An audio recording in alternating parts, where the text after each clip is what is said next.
Alright, gather round the fire, folks, because I've got a story to tell. A story that'll make the hairs on the back of your neck stand straight up. We're deep in the Delaware woods tonight, and there's no better place to share some of the first state's most chilling tales. You know, Delaware might be small, but it's got its fair share of scary urban legends. We've all heard whispers of haunted places in Delaware, like the ghostly soldiers of Fort Delaware, or maybe even the old legend, the old Smyrna Opera House. It stands even today, a proud building, but some say it holds secrets, whispers of a time long past. Back in the early 1900s, this opera house was the heart of the town. Vaudeville shows, plays, musicals, you name it, they had it. And folks came from miles around, dressed in their Sunday best, ready to be entertained. But like many old theaters, the Smyrna Opera House has a history. A dark one, some say. There was a woman, they say, named Alara. She was the star of the show, a soprano with a voice that could make the angels weep. Alara was beautiful, talented, and fiercely ambitious. She loved the stage more than anything in the world. Some said more than anyone. One night, a new performer arrived, a baritone with a voice as rich as dark chocolate. His name was Julian, and he was Alara's rival. Their voices clashed, not in harmony, but in competition. They both wanted the spotlight, the adoration of the crowd. The rivalry grew bitter, fueled by jealousy and a hunger for fame. Alara, used to being the undisputed queen of the opera house, found herself challenged. Julian's popularity soared, and the audiences were soon divided. One fateful night, the theater was packed for a grand performance. It was a new production, a tragic love story, and both Alara and Julian had leading roles. The tension backstage was thick enough to cut with a knife. As the story goes, Alara's ambition twisted into something darker. She couldn't bear the thought of sharing the stage, of playing second fiddle to anyone. That night, during the final act, as Julian stood center stage, bathed in the warm glow of the spotlight, tragedy struck. A section of the stage rigging high above came crashing down. Not the whole thing, mind you, just one heavy piece of equipment, aimed with chilling precision. It struck Julian, and the music stopped, replaced by a horrifying silence, then screams. The audience was in shock. Alara stood frozen in the wings, her face pale, her eyes wide with a strange mix of horror and something else, something darker. Julian was rushed to the hospital, but it was too late. He died that night. The official story was a tragic accident, a faulty piece of equipment. But whispers began to circulate, hushed voices in the corners of the town, fueled by the strange look on Alara's face that night. Some said they saw her near the rigging earlier that evening, her expression troubled. The opera house was closed for a time, the town in mourning. When it finally reopened, the magic was gone. Alara's voice, once so captivating, now seemed hollow, empty. She tried to perform, but the passion was gone, replaced by a haunted look in her eyes. Eventually, Alara left Smyrna, never to be heard from again. The opera house limped on for a few more years, but it was never the same. It closed its doors for good in the 1930s. But that wasn't the end of the story. Years later, people started reporting strange things in the old opera house. Footsteps on the empty stage, a faint, mournful melody drifting from the darkness, the feeling of being watched when no one else was there. Some say it's Julian, his spirit forever bound to the stage where his life was cut short. They say he's searching for his lost moment in the spotlight, forever seeking the applause that was stolen from him. Others believe it's Alara, her guilt and ambition keeping her tethered to the opera house. They say she wanders the empty halls, forever haunted by her actions, her voice a mere whisper of its former glory. And there are those who claim it's both of them, locked in an eternal, silent duet of regret and longing. One of the strangest tales involves a group of local teenagers who dared each other to spend a night in the abandoned opera house. They went in with flashlights and bravado, ready for a thrill, but what they experienced that night changed them. They told stories of cold spots, of shadows moving in the corners of their eyes, of hearing music. A single, haunting note that seemed to come from everywhere and nowhere at once. One of the teenagers swore he saw a figure on the stage, a man in a dark suit, standing in the beam of his flashlight for a fleeting moment before vanishing into the darkness. They ran out of that opera house before dawn, and none of them ever set foot near the place again. Even now, some folks in Smyrna claim that if you stand outside the opera house on a quiet night, you can still hear it, a faint, mournful sound, like a song with no words, a melody of loss and regret. The old opera house still stands, a silent sentinel in the heart of Smyrna. It's a reminder that even the most beautiful things can have a dark side, and that some stories never truly end. They just echo through the years, waiting for someone to listen. And that brings me to my next story. A story not of a haunted theater, but of a place much older, a place where the very earth holds on to the memories of the past, and where a curse, some say, still lingers to this day. A place known as the Indian Burial Grounds. We move now from the echoes of the stage to a place where the echoes of the past are even more profound. A place where the land itself seems to remember and to mourn. Here in Delaware, even though it's a small state, we have a long and complex history with the Native American tribes that once called this land home. The Lenape, the Nanticoke, their presence is woven into the very fabric of this state, even if it's not always visible. And like many places with such a history, there are stories of sacred grounds, and of what happens when those grounds are disturbed. This story takes us to a stretch of land, not too far from here, where an ancient burial ground is said to lie. I won't name the exact location out of respect, but those who know the area, they know the stories. The details are hazy, passed down through whispers and fragments of local lore. It's said that a village once stood there, a thriving community that lived in harmony with the land.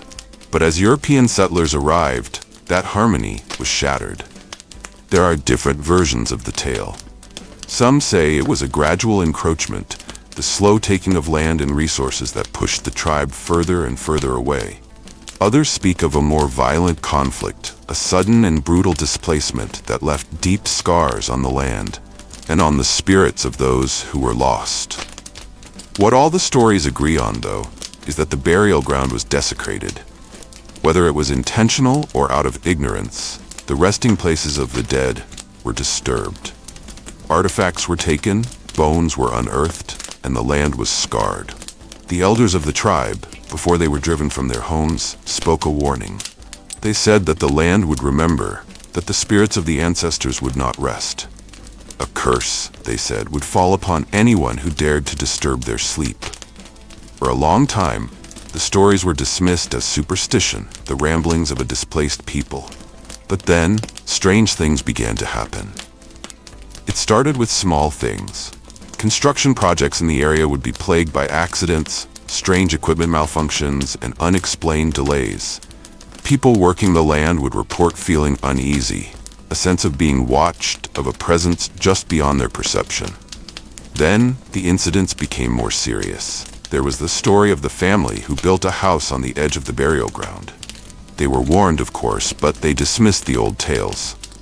Soon after moving in, they were plagued by a series of misfortunes. Objects would move on their own, doors would open and close, and they would hear whispers in the night. The feeling of being watched intensified until it became unbearable. They would see figures in their peripheral vision, shadows that seemed to detach themselves from the darkness. One night, the youngest child, a little girl, began to speak of the people under the ground. She described them as sad and angry, their faces etched with sorrow and resentment. The family, terrified, fled the house, abandoning everything they owned. The house stood empty for years, until it was eventually torn down.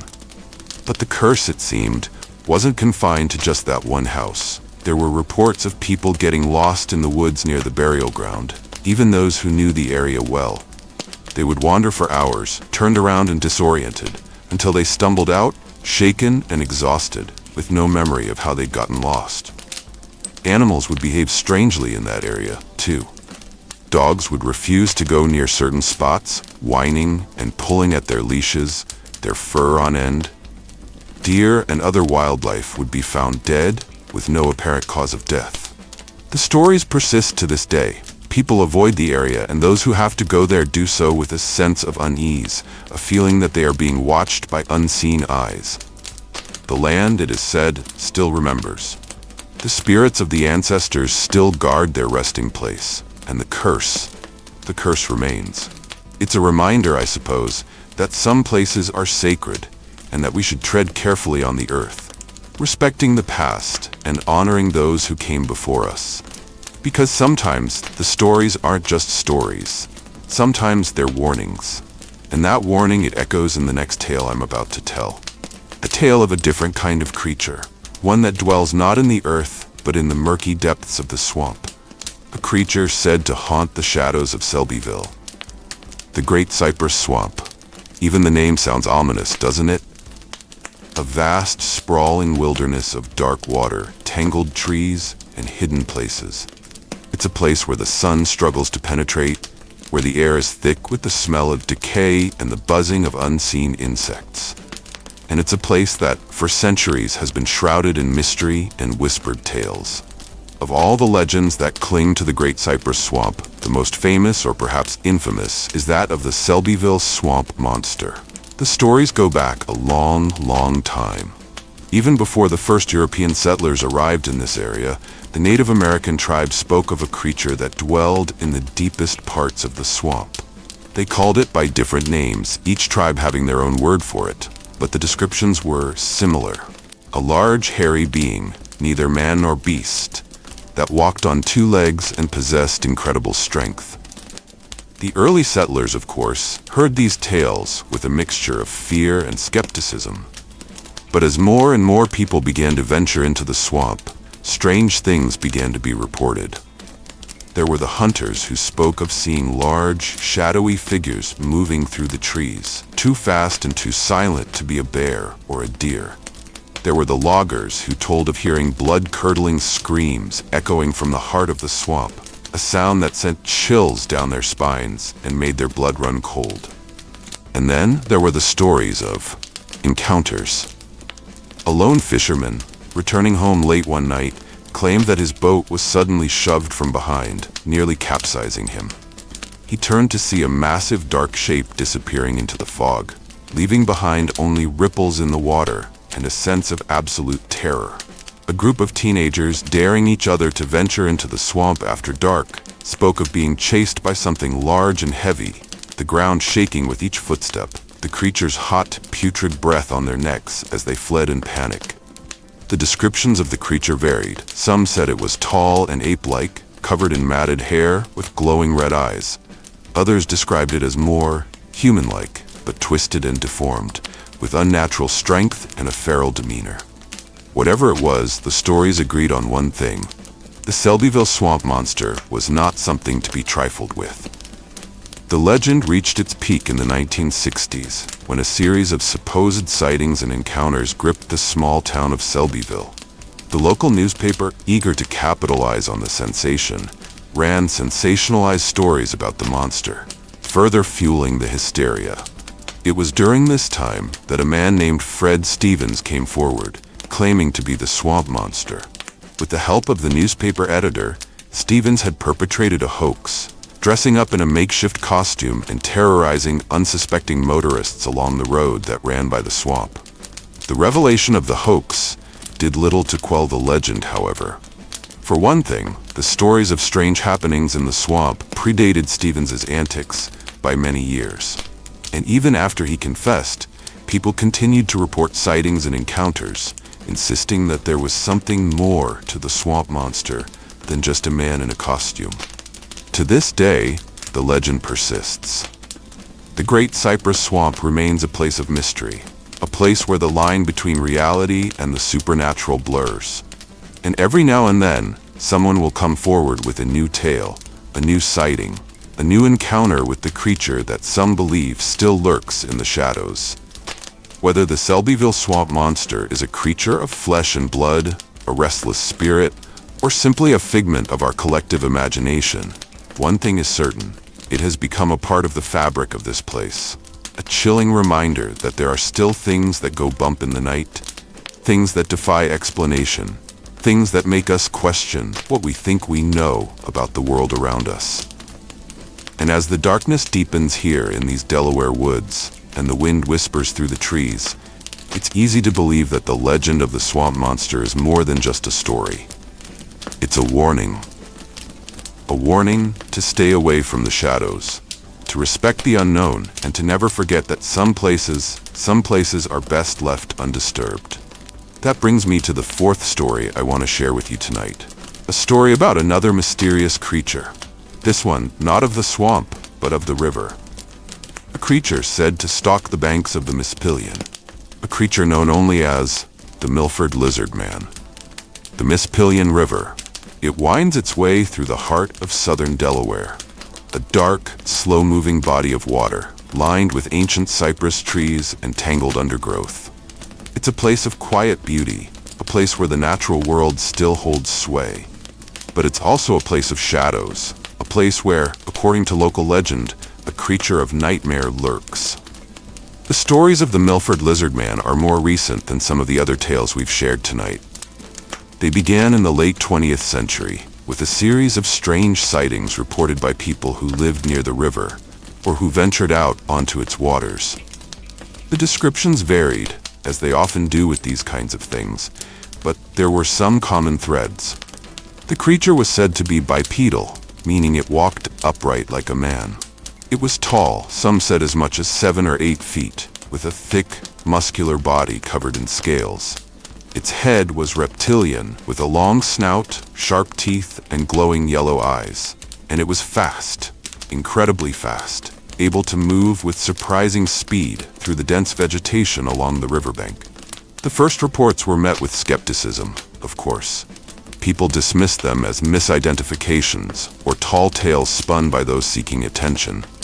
But as the sightings continued, and as more and more people came forward with similar stories, a sense of unease began to settle over the town of Milford. There was the account of a group of fishermen, out on the river late one night. They were drifting in their boat, enjoying the stillness of the water, when they heard a rustling in the reeds. They shone their flashlights towards the sound, and for a brief, terrifying moment they saw it, a pair of glowing yellow eyes, and the outline of a large reptilian head, before it vanished back into the darkness. The fishermen, shaken to the core, reeled in their lines and sped back to shore, refusing to ever set foot on the Mispillion again after dark. Then there was the story of the young couple, driving along a road that ran parallel to the river. They said a large, scaly creature darted out of the woods, crossing the road in front of their car with incredible speed. They only caught a glimpse of it in their headlights, but it was enough to leave a lasting impression.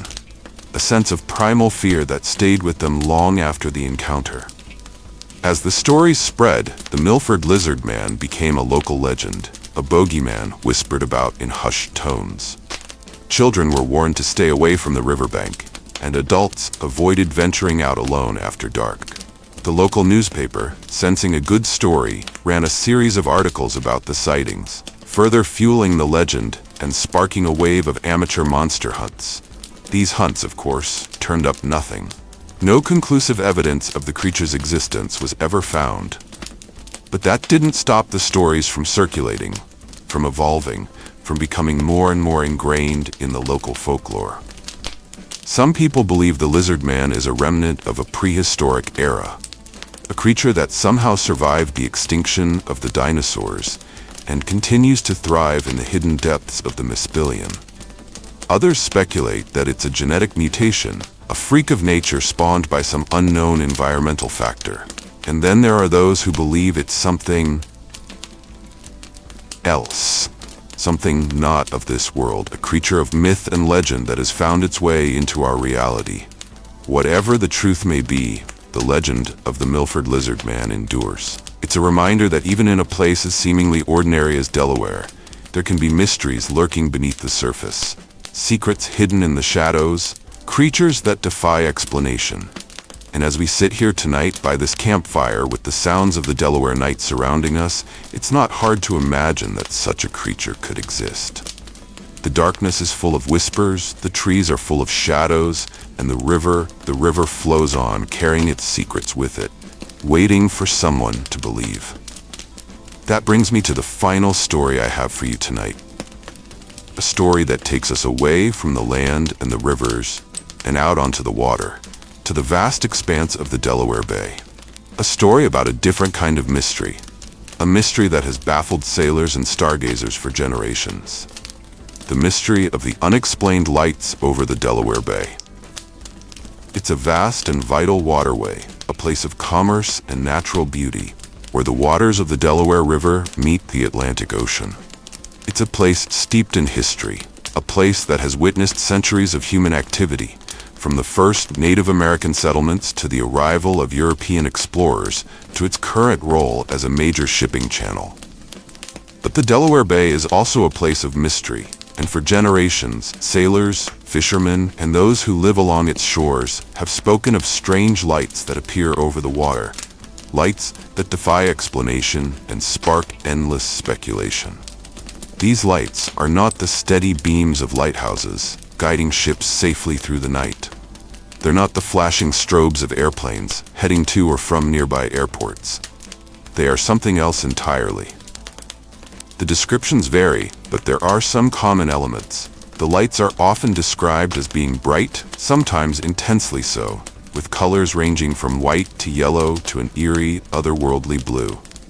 They move in ways that defy conventional aircraft, sometimes hovering in place, sometimes darting across the sky at incredible speeds, and sometimes performing complex maneuvers that seem to defy the laws of physics. They appear at all times of night, in all kinds of weather, and they are seen by people from all walks of life. Experienced sailors, who know the night sky like the back of their hand, are just as baffled by them as casual observers on the shore. The stories go back decades, even centuries. There are tales from the days of sailing ships, of crews witnessing strange lights dancing on the horizon, lights that seemed to mimic the movements of their vessels, only to vanish as quickly as they appeared.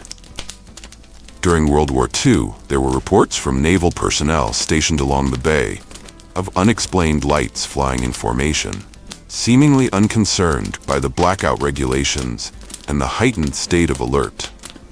And in more recent years, with the advent of advanced technology and increased observation, the sightings have continued.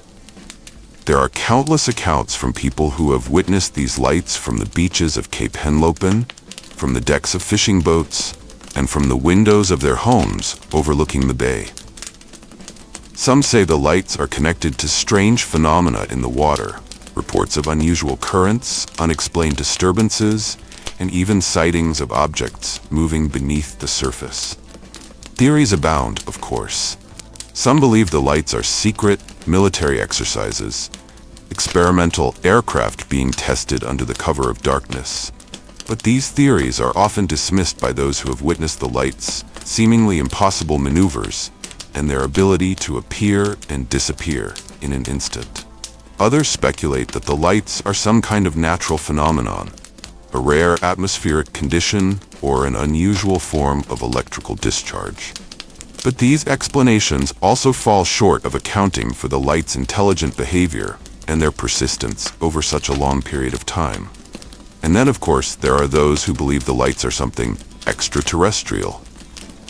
They point to the light's unusual movements, their apparent disregard for the laws of physics, and the long history of sightings as evidence that we are not alone, that these lights are visitors from another world, observing us, studying us, or perhaps even communicating with us in ways we don't yet understand.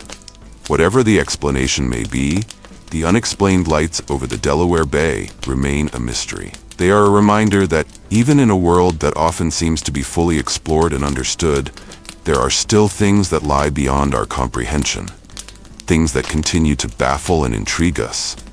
They are a testament to the power of the unknown, the allure of the unexplained, and the enduring human fascination with the mysteries that lie just beyond the edge of our perception. As we sit here tonight, with the waters of the Delaware Bay just a few miles to the east, and the vast expanse of the night sky stretching out above us, It's easy to imagine those lights dancing out there on the horizon, defying explanation, challenging our understanding of the universe. And who knows? Maybe, if we're lucky or unlucky, depending on how you look at it, we might just catch a glimpse of them ourselves.